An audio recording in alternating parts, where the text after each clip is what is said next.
Oppenheimer presenta. Llega a usted por cortesía de Arcos Dorados.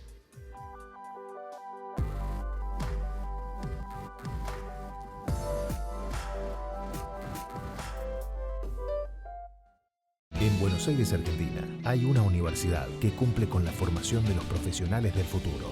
UADE, más de 58 años, educando con pasión. En el Bancoppel de Julia, la tarjeta de crédito se tramita solo con una identificación oficial. Bancoppel, el banco que quiero a mi manera. ¿Sabías que según un estudio de la Universidad de Oxford, casi la mitad de los trabajos actuales podrían dejar de existir en 10 años? La inteligencia artificial llegó para quedarse. ¿Cómo te va a afectar la automatización? ¿Cuáles son los trabajos del futuro?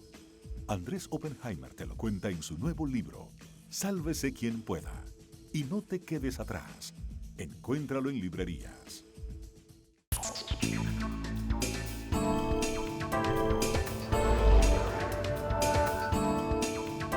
Hola, ¿qué tal? ¿Cómo les va? Soy Andrés Oppenheimer. Gracias por estar con nosotros. ¿Se va a presentar el expresidente Trump para la candidatura republicana en las elecciones del 2024? ¿Y si se postula, gana? Estas preguntas cobraron nueva relevancia en días recientes después de que el candidato apoyado por Trump, J.D. Vance, ganó la primaria del Partido Republicano para una banca en el Senado de Ohio, y después también de que una encuesta de la cadena ABC y el diario Washington Post reveló que Trump es el candidato preferido del 60% de los republicanos entrevistados en esta encuesta telefónica de 1.004 republicanos. Esta encuesta tiene un margen de error del 3.5%. Pero los escépticos sobre una candidatura de Trump señalan que esa misma encuesta muestra que Trump tiene menos apoyo dentro de su partido, dentro del Partido Republicano, del que tenía hace 4 años, cuando un 78% de los republicanos lo apoyaban. Y además, hay varias investigaciones judiciales en curso que podrían debilitarlo políticamente, quizás no tanto entre los republicanos, pero sí entre la población en general. Trump ha dicho varias veces que está considerando postularse. Pero, ¿lo hace para mantenerse vigente o porque realmente está pensando en hacerlo? ¿Y qué partido va a ganar las elecciones intermedias de noviembre de este año? Hoy le vamos a preguntar todo esto al profesor Todd Eberly, profesor de Ciencias Políticas de la Universidad St. Mary's College de Maryland y coautor de un nuevo libro llamado The Trump Effect, o El efecto Trump. Y vamos a tener también a Jaime Flores, vocero del Comité Nacional del Partido Republicano, y a Manny Díaz, presidente del Partido Demócrata en el estado de la Florida. Y más tarde en el programa vamos a tener nuestro segmento habitual, El Innovador de la Semana, donde siempre destacamos a innovadores latinoamericanos que están haciendo algo para mejorar el mundo. Hoy vamos a destacar a Javier Vega. Es el fundador de Fracción, una farmacia digital que lleva remedios a poblaciones rurales remotas de Chile donde no hay farmacias. Vega dice que hay unos 300.000 chilenos que viven en poblaciones rurales que no tienen acceso a farmacias. O sea, el 1.5 de la población del país, y que encontró la forma de hacerle llegar remedios de una forma rápida y barata. Su empresa proyecta facturar $4 millones este año. Una empresa social muy, pero muy interesante. Bueno, empecemos con el tema del día. ¿Vuelve Trump o solo está tratando de mantenerse vigente? Vamos al profesor Todd Eberly, coautor de este nuevo libro llamado El efecto Trump. Profesor Eberly, gracias por estar con nosotros. Profesor, la reciente victoria del candidato apoyado por Trump, J.D. Vance, en Ohio, en esa contienda para una banca en Ohio, y las encuestas que mencionábamos recién sugieren que Trump por lo menos sigue siendo una figura poderosa dentro del Partido Republicano, quizás la más poderosa. ¿Usted cree que se va a lanzar a la candidatura republicana del 2024? Creo que esa es la pregunta perfecta. En este momento pareciera como que se va a postular, pero creo que probablemente va a esperar antes de hacerlo y va a ver cómo resultan las elecciones intermedias de 2022 y si tiene en ellas la influencia que espera tener o no. Si a los republicanos les va bien en las elecciones intermedias y si los candidatos que Trump respaldó terminan ganando, eso lo va a alentar a postularse. ¿Y usted cree que hay buenas posibilidades de que eso pase? Creo que en algunos estados, como Ohio, con J.D. Vance, ciertamente parece que a sus candidatos les está yendo bien. Pero en otros estados, como Georgia, por ejemplo, a los candidatos que Donald Trump ha respaldado no les está yendo tan bien. Por lo tanto, puede ser un resultado mixto. Sin embargo, en general la historia nos dice que a los republicanos les debería ir bastante bien en las elecciones intermedias de este año, porque en Estados Unidos, típicamente, el partido de gobierno sufre derrotas muy significativas en las elecciones intermedias. Así que eso favorecería a los republicanos este año y creo que eso alentará a Trump. ¿Pero qué responde al argumento de que, independientemente de lo que pase en las elecciones intermedias de este año, Trump se va a postular sí o sí porque, bueno, tiene una personalidad narcisista y no soportaría no estar en el centro de la atención pública? Bueno, creo que el narcisismo es una parte fundamental en su personalidad y es en gran medida lo que lo impulsa. Pero parte de ese narcisismo también es querer verse siempre exitoso. Y creo que si Trump mira de manera realista los números y ve que hay una buena posibilidad de que pueda perder nuevamente en 2024, preferirá pasar el resto de su vida hablando de cómo le robaron las elecciones del 2020 antes que arriesgarse a perder nuevamente en 2024. Si Trump decide postularse, ¿usted cree que sería desafiado por el ex vicepresidente Mike Pence o por el gobernador de Florida, DeSantis o alguna otra figura importante del Partido Republicano, o que no se van a animar a ir contra él? Está muy claro que personas como el ex vicepresidente Pence y el gobernador de Florida, Ron DeSantis, realmente quieren postularse. Y creo que les encantaría que Trump tome una decisión pronto. Cuanto más esperen, más tendrán que trabajar para preparar sus campañas. Y como hemos visto en el pasado, Trump últimamente ha sido crítico con DeSantis. Trump ha sido muy crítico también con Pence. Incluso si no se postula, a Donald Trump no le gusta la idea de que alguien más llame la atención.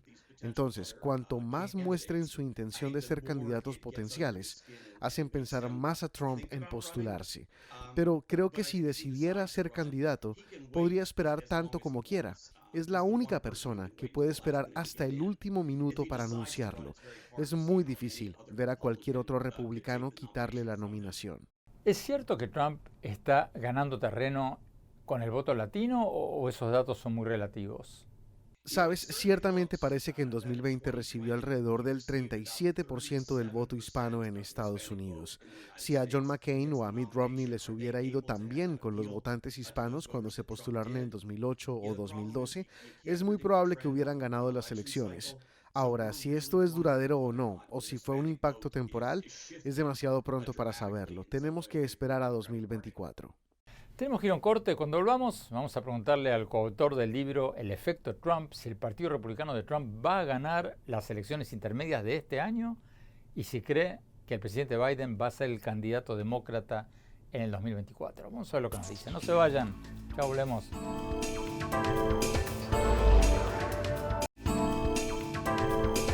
Gracias por seguir con nosotros. Estamos analizando si el expresidente Trump se va a postular como candidato para las elecciones del 2024 y qué partido va a ganar las elecciones intermedias de noviembre de este año. Seguimos con el profesor Todd Everly, coautor del libro El efecto Trump. Profesor Everly, si la Corte Suprema de Estados Unidos anula la legislación actual que legaliza el aborto, como lo sugiere el documento de la Corte filtrado pocos días atrás, ¿eso le va a perjudicar a los republicanos en las elecciones intermedias de este año o no? Creo que sí va a tener un impacto. Ya sabes, muchos observadores han señalado en el pasado que el aborto no ha sido un gran factor de motivación para los votantes demócratas. Tiende a motivar a los votantes republicanos. Eso tiene sentido porque los demócratas tenían el statu quo. El aborto era legal. Los republicanos estaban tratando de cambiar ese statu quo. Si de hecho la legislación actual es anulada, los demócratas se convertirían en el partido que está tratando de cambiar el statu quo, de restaurar un derecho. Entonces, querrán evitar una mayoría republicana en el Senado, que conduciría al nombramiento de jueces más conservadores. Y cuando lleguemos a 2024, habrá una gran motivación para tener un presidente demócrata. Todo esto puede motivar a votantes demócratas que simplemente no estaban motivados en el pasado. Pero los republicanos dicen que la principal preocupación de los votantes hoy y probablemente en noviembre va a ser la economía. ¿No tienen razón? Por supuesto. Bueno, la economía es casi siempre el principal factor, la principal preocupación. Ya sabes, de vez en cuando tenemos una pandemia o un ataque terrorista que tiende a ocupar el puesto número uno, pero la economía suele tener el primer lugar. Si la inflación todavía está fuera de control, si el crecimiento económico no es fuerte, si las cifras de empleo de repente comienzan a verse débiles, serán malas noticias para los demócratas. Pero, de nuevo, creo que esta posibilidad de que la Corte Suprema cambie las leyes actuales sobre el aborto arrojará algo nuevo en esta elección. No hemos visto algo similar en muchos años.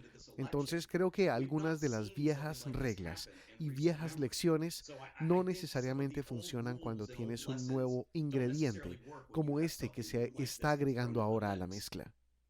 Las investigaciones sobre la posible responsabilidad de Trump en el asalto al Capitolio del 6 de enero del año pasado, ¿le van a perjudicar al expresidente o no? Sí, quiero decir, parte de eso depende de si algo realmente resulta de los cargos criminales o de una acusación en su contra. Creo que ese tipo de cargo sería un poco diferente al mero hecho de que sea investigado. Hay una investigación en curso en Georgia sobre si interfirió indebidamente o no con las elecciones, cuando llamó y le pidió al gobernador y al secretario de Estado que encontraran suficientes votos para ganar ese estado. Pero no creo que el comité que está investigando el 6 de enero en el Congreso tenga mucho impacto, porque está dominado por demócratas. Creo que Trump y sus partidarios pueden efectivamente hacer pasar eso como un tema partidista. Hablemos de los demócratas. El presidente Biden ha dicho que se va a postular nuevamente para el 2024. Pero no va a ser demasiado mayor para lanzarse porque, si no me equivoco, en noviembre del 2024 Biden va a tener 81 años. Sí, bueno, mira, hubo un argumento de que ya era demasiado viejo para este ciclo electoral en el que estamos. También hubo un argumento de que quizás Trump era demasiado viejo. Estamos en un punto, en este momento, en el que ya sea Donald Trump y Joe Biden o Nancy Pelosi, la presidenta de la Cámara de Representantes, o Mitch McConnell, el líder de la minoría en el Senado de los Estados Unidos, todos son bastante mayores en relación con la población. Creo que esto es algo que está sucediendo. La generación del baby boom, esa generación nacida después de la Segunda Guerra Mundial, aún no está lista para dejar el poder. Y hasta que eso suceda, creo que personas de esa edad avanzada, de algunos de nuestros líderes, probablemente estén aquí para quedarse, al menos por otro ciclo electoral. Sobre las elecciones intermedias de este año, ¿usted ve alguna forma en que los demócratas pueden ganar? Bueno, hay un par de cosas que tendrían que suceder. En el siglo XX y XXI solo ha pasado 2 veces que el partido en el poder no perdiera escaños. Es raro que el partido en el poder sume escaños o se mantenga firme en una elección intermedia. Pero si la inflación se controla y la economía sigue creciendo a buen ritmo, si una posible decisión de la Corte Suprema contra el aborto motiva a los votantes demócratas y aumenta su entusiasmo, creo que es absolutamente posible que puedan minimizar sus pérdidas. Pero realmente sería una anomalía histórica que los demócratas obtuvieran escaños en las elecciones intermedias. Profesor Eberly, muchas gracias por esta entrevista. Tenemos que ir a un corte. Cuando volvamos, vamos a hablar sobre todo esto con el vocero del Comité Nacional del Partido Republicano y también después con un alto funcionario del Partido Demócrata. No se vayan, ya volvemos.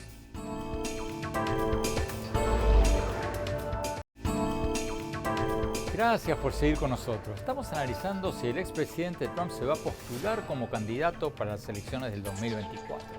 Tenemos con nosotros a Jaime Flores, vocero del Comité Nacional del Partido Republicano, el partido de Trump. Jaime, gracias por estar con nosotros.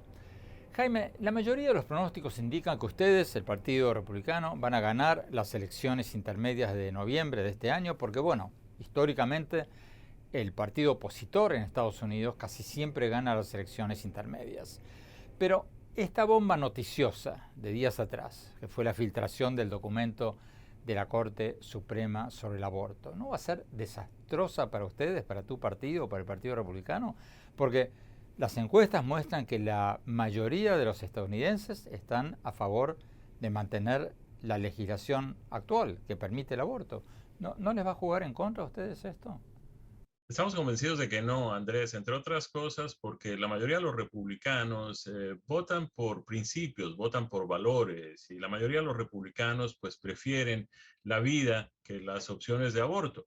Lo que la gente va a estar entendiendo en el curso de los próximos meses es que cualquier decisión que tome la Corte Suprema de Justicia no significa necesariamente que se prohíba o que se permita el aborto cuestiones pues, que tienen que ver con la ley. Lo que se está estableciendo, de acuerdo con el documento que se filtró, es que la Corte Suprema de Justicia no tenía jurisdicción para opinar sobre este tema porque la Constitución como tal no establece en ninguno de sus capítulos o en ninguno de sus artículos el tema del aborto. Lo que va a suceder si es que finalmente se termina consumando lo que aparentemente se filtró en el documento, es que van a ser cada uno de los estados quienes van a tener la oportunidad de legislar sobre el tema del aborto. Precisamente, Jaime, precisamente. Eso le abriría las puertas a los estados con congresos estatales controlados por los republicanos para prohibir el aborto en sus estados, como varios de ellos lo quieren hacer. Entonces vuelvo a mi pregunta anterior. ¿No les va a jugar en contra a ustedes todo esto? Nosotros estamos completamente seguros de que no, entre otras cosas porque las personas que están a favor del aborto ya están contadas en las encuestas y ya están en contra del Partido Republicano. De manera que pues nosotros estamos confiados en que por el contrario, esto va a atraer a la gente de fe, a la gente que profesa religión, a los cristianos, a los católicos, los va a traer del lado de los valores y los principios del Partido Republicano y fundamentalmente a los votantes hispanos que coinciden con nosotros en eso. Si el expresidente Trump se presenta como candidato para el 2024, ¿cómo van a hacer ustedes para contrarrestar las críticas de los demócratas de que Trump fue responsable indirectamente de decenas de miles de muertes por haber minimizado la pandemia y bueno, hasta haberse burlado de las máscaras faciales? ¿Cómo van a responder a eso? A ver, primero, nosotros como partido no escogemos al candidato. El candidato lo escogen los votantes a través de los procesos de elecciones primarias en cada uno de los estados. Van a ser los votantes quienes van a decidir si el candidato oficial del Partido Republicano va a ser Donald Trump o va a ser cualquier otro de los precandidatos que ya comienzan a perfilarse. Y esto por un lado, es decir, por otro lado, la gente tiene mucho que agradecerle también al presidente Trump eso de que haya sido él el culpable, que es cosa interesante, porque él es el culpable de las muertes que se produjeron durante su gestión, pero Biden no es el culpable entonces de las muertes que se han producido después inclusive que el presidente le dejó ya la vacuna. Pero Y el Jaime, sistema perdón, el presidente Trump se reía de las máscaras faciales durante meses. Minimizó la pandemia diciendo que no era gran cosa, mientras que el actual presidente Biden desde la campaña presidencial viene diciendo esto es una pandemia terrible, cuídense, o sea, exactamente lo contrario de lo que decía Trump. Sí, pero durante la gestión del presidente no está haciendo nada que conduzca, por el contrario, sigue insistiendo en una serie de medidas que son pues restricciones a la libertad y que no están de acuerdo con la misma ciencia que ellos dicen profesar, no están de acuerdo con lo que realmente nosotros queremos como ciudadanos, que es que nos disminuya la cantidad de casos, que nos disminuya la cantidad de muertos, que se han disminuido, sí, como resultado de las vacunas y de otras cosas que se lograron durante la gestión de Trump. Pero explícame esto, por favor, porque ustedes hablan de la defensa de la libertad, de que el gobierno no puede imponer el uso de máscaras faciales porque cada uno debe ser libre para hacer lo que quiera. Pero por otro lado, ustedes quieren que el gobierno decida si las mujeres pueden abortar o no. Entonces, pareciera como que ustedes en algunos casos la libertad está bien y en otros casos no. Cuando les gusta sí y cuando no les gusta no. A ver, Andrés, hay una cosa que es muy importante ahí. Nosotros no estamos legislando sobre las libertades de las mujeres. A lo que a nosotros nos interesa es la defensa del niño indefenso que está en el vientre de esa mujer y que no hay quien lo esté defendiendo y que la mujer quiere matar. Es un ser vivo, es una persona que está viviendo dentro del vientre de una madre. Es una vida que ya se concibió. A nosotros nos interesa la defensa de esa persona que no tiene quien la defienda. Ya lo que la madre quiere hacer con su cuerpo, si no tiene un bebé dentro, es problema de ella, pero mientras exista un bebé, nosotros nos sentimos en la obligación de salir en defensa. Jaime, siguiendo con la hipótesis de que Trump sea el candidato del Partido Republicano, ¿cómo van a contrarrestar las críticas demócratas de que Trump incitó a la toma del Capitolio y que de hecho intentó un golpe de Estado? ¿Cómo van a hacer para responder a las críticas de los demócratas de que Trump fue y sigue siendo un peligro para la democracia y para la estabilidad política de Estados Unidos?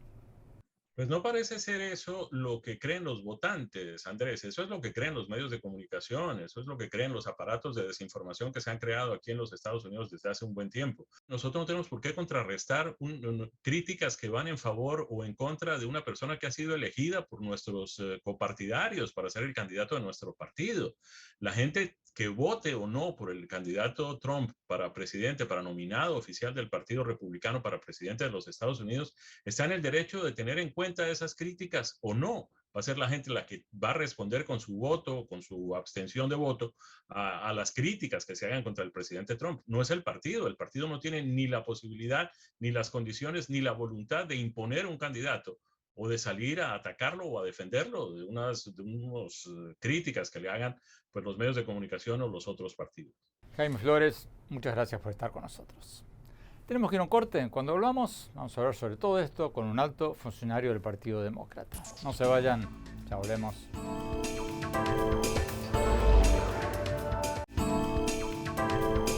Gracias por seguir con nosotros. Estamos analizando si el expresidente Trump se va a postular como candidato para las elecciones del 2024 y quién va a ganar las elecciones intermedias de este año, de este noviembre. Tenemos con nosotros a Manny Díaz, presidente del Partido Demócrata en el estado de la Florida. Manny Díaz, gracias por estar con nosotros. Manny, históricamente el partido opositor en Estados Unidos ha ganado casi todas las elecciones intermedias en los últimos 100 años. Y casi todos los expertos, como el profesor Todd Everly, con quien hablábamos recién, dicen que sería una anomalía histórica que ustedes, los demócratas, no pierdan las elecciones intermedias este año. ¿Cómo van a evitar una derrota? ¿Cómo piensan ustedes evitar una derrota en la Cámara Baja y quizás también en el Senado en noviembre? Porque yo creo que el último año y pico que el presidente Biden ha estado como presidente, yo creo que hay que hablar de los logros de parte de su presidencia. El hecho de que estábamos económicamente en una situación donde había un desempleo altísimo, donde los negocios básicamente estaban cerrados, personas perdiendo su trabajo, perdiendo sus casas. Eran momentos para mí bien difíciles para muchas personas en este país. El hecho de que el presidente entró con dos cosas inmediatamente. Una fue el hecho de distribuir efectivamente la vacuna que existía. Hasta el momento que él había asumido el cargo, creo que solamente 1 millón o 2 millones de personas se habían vacunado hasta ese momento. De pronto, en los próximos 150 días se vacunan 300 millones de americanos. Eso lo que crea es la confianza, ¿no? Otra vez más, de las personas salir a comer a una pequeña empresa, salir de compra, o sea, poner el dinero en la calle. Por otra parte, el Congreso aprueba el plan de rescate americano, donde se le dio muchísima ayuda a las personas individualmente.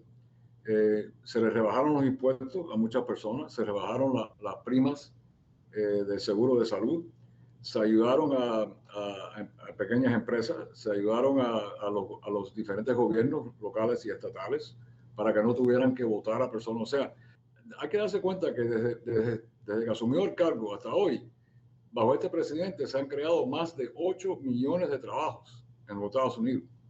La economía ha crecido en un 6-7%. El desempleo ha bajado al principio de este año de 6.2 a 3.6. Yo creo que hay que presentar eso y decirle y preguntarle a la persona. Y por otra parte, ¿qué hizo el Partido Republicano durante todos esos momentos?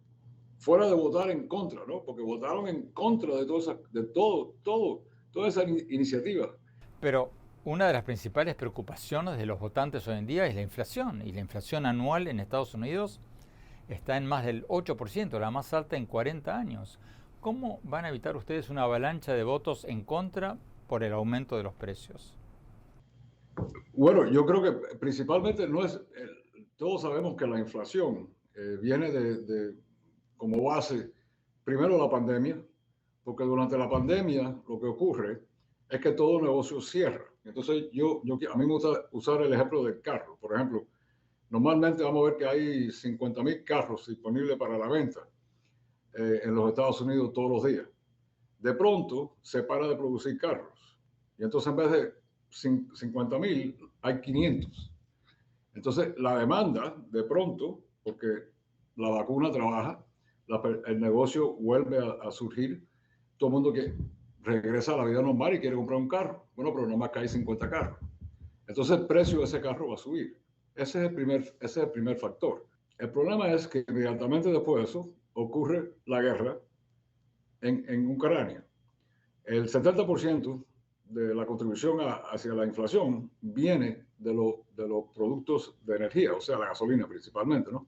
¿Qué impacto va a tener el tema del aborto en las elecciones de noviembre de este año? Yo creo que eso sin duda va a incrementar la votación. Yo creo que lo que hemos visto hasta ahora, particularmente en el Partido Demócrata, es una reacción muy activa en contra de lo que aparente ser la decisión de la Corte Suprema. Y yo creo que eso a nosotros nos va a dar un empuje, ¿no? Entre las personas, porque yo creo que fundamentalmente esta es una ley, esto es un caso, un precedente que lleva desde 1973. Fundamentalmente, yo creo que la mayoría y las encuestas en los Estados Unidos, del 75% al 80%, te indica del pueblo americano que piensan que eso es una decisión personal, una decisión entre una mujer y su familia y su médico y su cura o su guía espiritual, y que el gobierno no tiene ningún lugar en meterse en ese tipo de decisión, una decisión médica, y quitarle esa libertad a esa persona a tomar una decisión sobre su propio cuerpo y sobre su salud. Para mí me asusta un poco, sobre todo como abogado, de que en la opinión están usando como precedente casos en Inglaterra en el siglo XIII, de cuando la persona que usan como precedente es la persona que en aquellos tiempos quemaba a las mujeres, porque decían que eran brujas. Hay muchos temas que posiblemente, si se le presentan a esta corte otra vez, nos van a echar atrás. Vamos a regresar a los 1950, a los 1940, que es básicamente lo que quieren muchos republicanos. Manny Díaz, muchas gracias por esta entrevista. Tenemos que ir a un corte. Cuando volvamos, nuestro segmento habitual, el innovador de la semana. Y después, mi opinión sobre si Trump va a ser el candidato republicano en el 2024 o no. No se vayan, ya volvemos.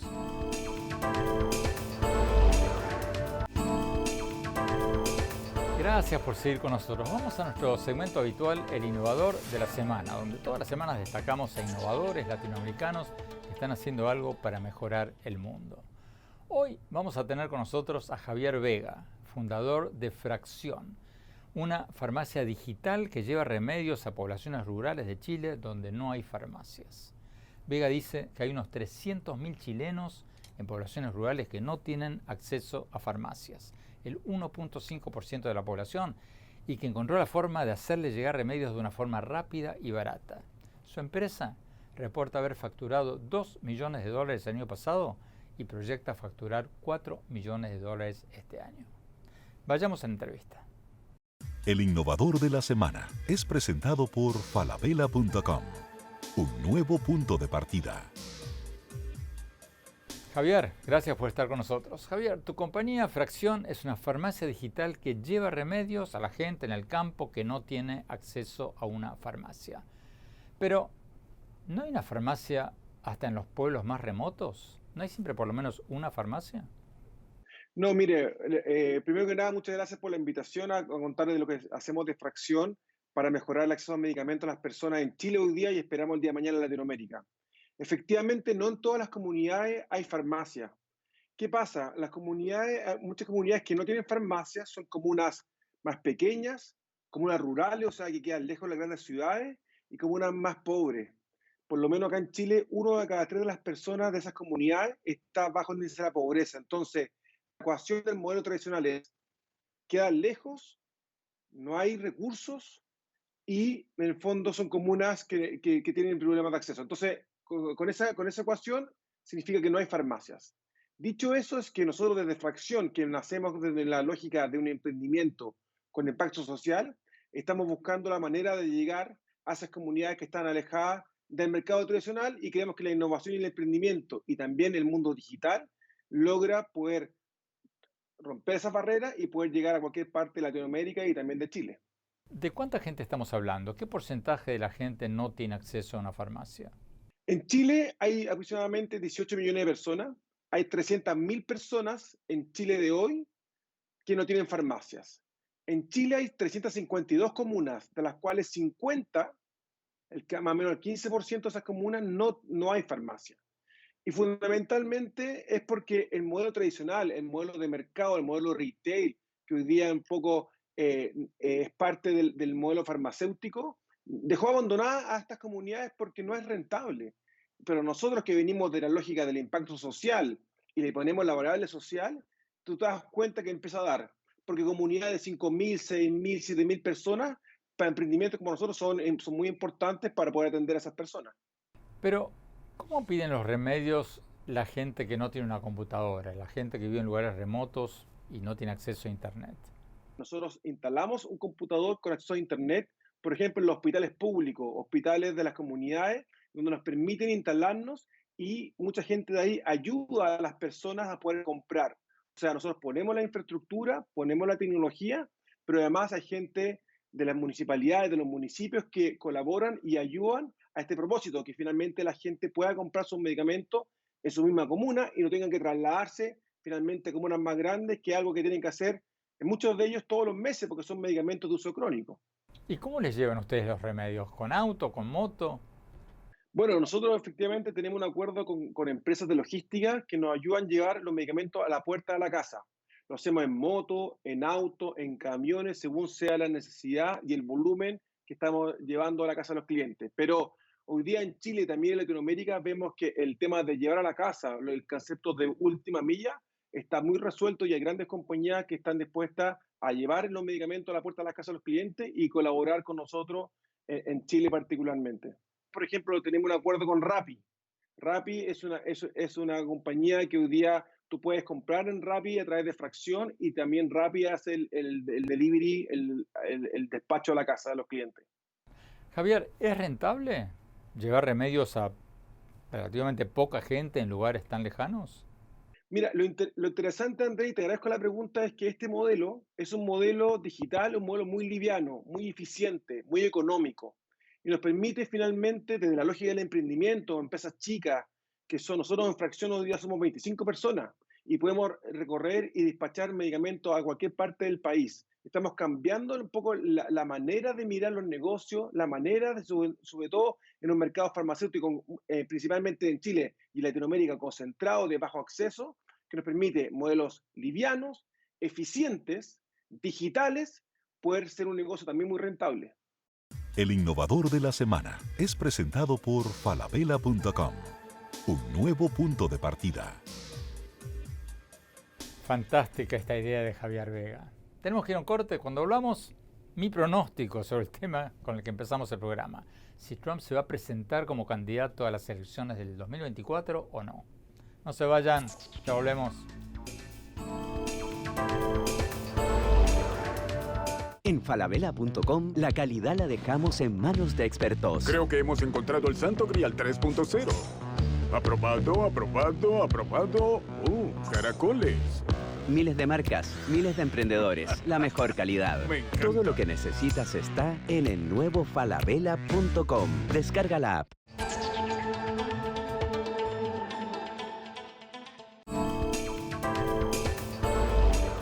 Gracias por seguir con nosotros. Mi opinión sobre el tema que analizamos hoy, si el expresidente Trump se va a lanzar a la candidatura del 2024.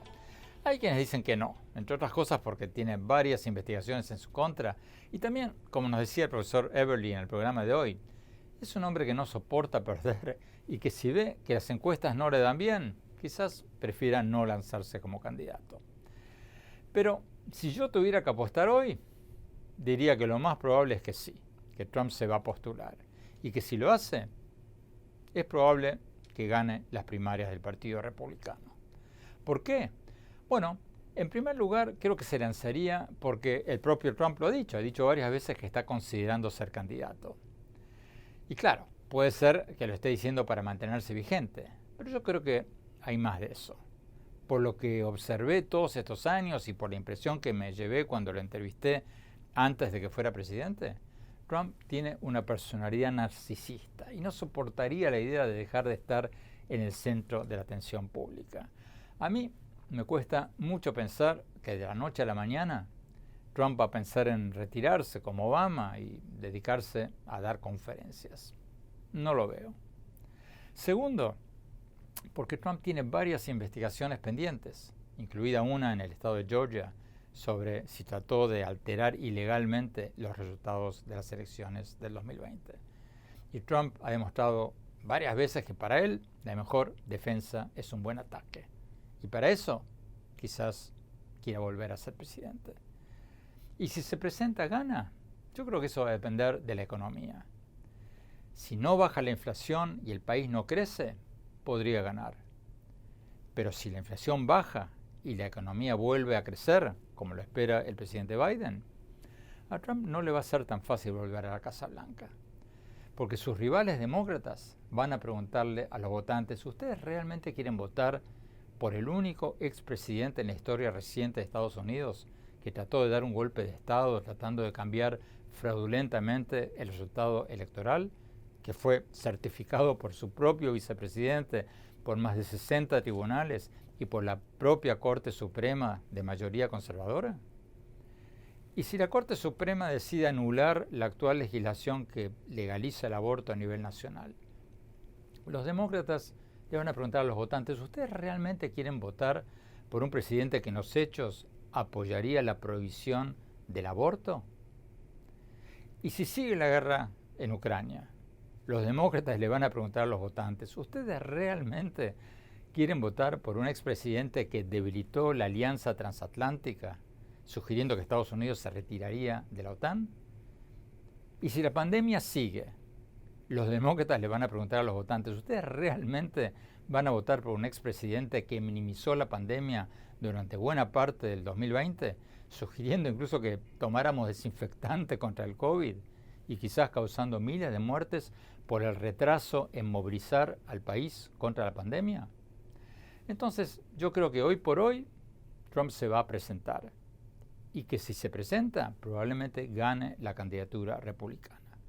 Pero más allá de eso, salvo que la economía empeore, no me animo a pronosticar que ganaría las elecciones del 2024. Tiene muchas cosas en contra y no le sería nada fácil.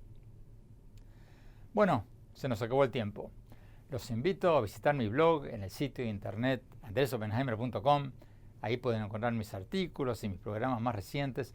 Y síganme en mi Twitter, @OpenheimerA, en mi página de Facebook, Andrés Oppenheimer, y en mi cuenta de Instagram, Andrés Oppenheimer Oficial. Gracias por seguirnos. Hasta la próxima.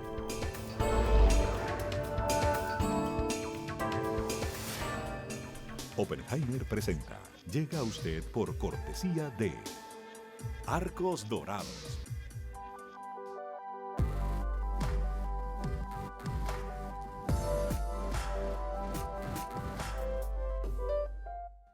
En Buenos Aires, Argentina, hay una universidad que cumple con la formación de los profesionales del futuro. UADE, más de 58 años, educando con pasión. En el Bancoppel de Pedro, el préstamo digital se obtiene a través de un sencillo SMS. Bancoppel, el banco que quiero a mi manera. ¿Sabías que según un estudio de la Universidad de Oxford, casi la mitad de los trabajos actuales podrían dejar de existir en 10 años? La inteligencia artificial llegó para quedarse. ¿Cómo te va a afectar la automatización? ¿Cuáles son los trabajos del futuro? Andrés Oppenheimer te lo cuenta en su nuevo libro, Sálvese quien pueda. Y no te quedes atrás. Encuéntralo en librerías.